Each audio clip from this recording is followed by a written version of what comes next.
Timing രണ്ട് രീതിയിൽ നമുക്ക് സെറ്റ് ചെയ്യാവുന്നതാണ്. മാഗ്നറ്റ് കവർ ഊരി വെച്ച അവസ്ഥയിൽ ടൈമിംഗ് സെറ്റ് ചെയ്യുന്നതാണ് ഒരു രീതി.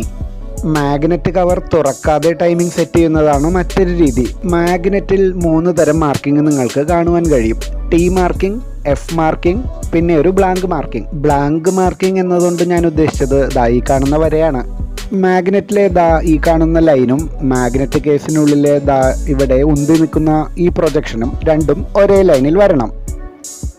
അതോടൊപ്പം തന്നെ എൻജിൻ ഹെഡിലെ ഈ കാണുന്ന കട്ടിങ്ങും ടൈമിംഗ് ചെയിൻ സ്പ്രോക്കറ്റിൻ്റെ ഈ കാണുന്ന ഡോട്ട് മാർക്കിങ്ങും രണ്ടും ഒരേ ലൈനിൽ വരികയും വേണം. ഇനി നമുക്ക് രണ്ടാമത്തെ രീതി നോക്കാം. അതിനുവേണ്ടി നമുക്ക് ക്രാങ്ക് ഹോൾ ക്യാപ്പും ടൈമിംഗ് ഹോൾ ക്യാപ്പും ഒരു സ്ക്രൂ ഡ്രൈവർ ഉപയോഗിച്ച് ഊരി മാറ്റണം. ടൈമിംഗ് ഹോളിലൂടെ ഈ കാണുന്ന ടി മാർക്കിങ്ങും മാഗ്നറ്റ് കേസിലെ ഈ കാണുന്ന കട്ടിങ്ങും ഒരേ ലൈനിൽ വരണം.